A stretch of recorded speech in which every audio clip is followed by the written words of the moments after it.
Bobiwine yatu exposinga bwe yali kawempe ne wabeera ekifaananyi ekibi nnyo eky'embwa.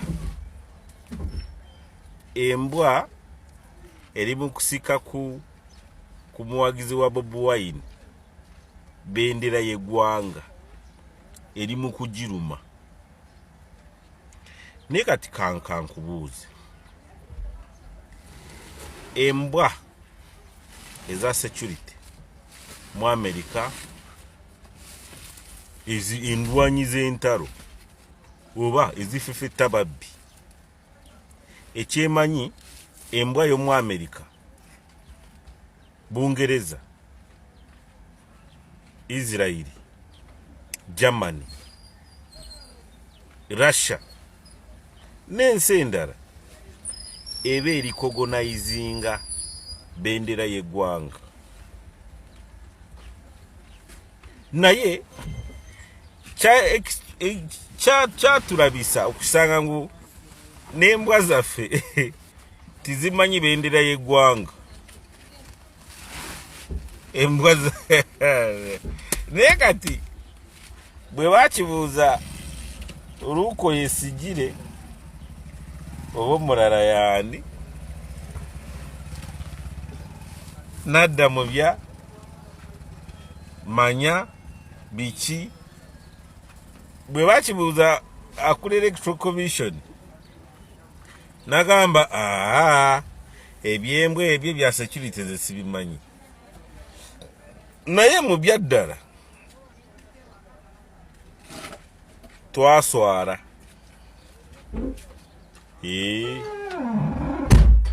kya buswavu nnyo nnyo nnyo nnyo embwa eya security y'eggwanga gye bayita K9 unit K na biki mwaba bimanyi, nosanga embwa y'eggwanga temanyi ngu bendera y'eggwanga, eno bendera y'eggwanga, kino kigoyegoye oba kino kitambaala, kubanga embwa eyo weyandirabidde bendera eyo egikubira saluti. Waliwo abadde tamanyi n'embwa zikuba saluti. So naye Katoli yakitwala nga kya bulijjo, naye ekifaananyi ekyo yakikuba oba omusirikale yali akutte embwa eyo, embwa eruma bendera y'eggwanga, wandibadde namukomera kati.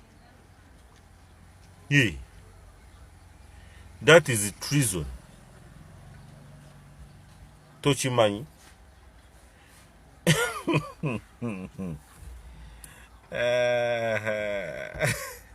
Singa kibadde kirala nga kappa oba mbwa za ku kyalo naye embwa eri trained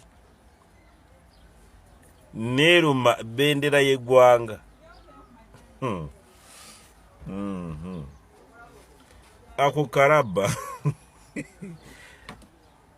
naye akulira ekitongole ekyo wamala byeka alina kyayogerako, bali mu kunywa amaluwa. We deplore the intensifying crackdown on the opposition and media in Uganda ahead of next month's general election. It is deeply regrettable that the election campaigns have once again been marked by widespread arbitrary arrests, detentions, and the use of unnecessary or disproportionate force against the opposition, as well as undue restriction of press freedom.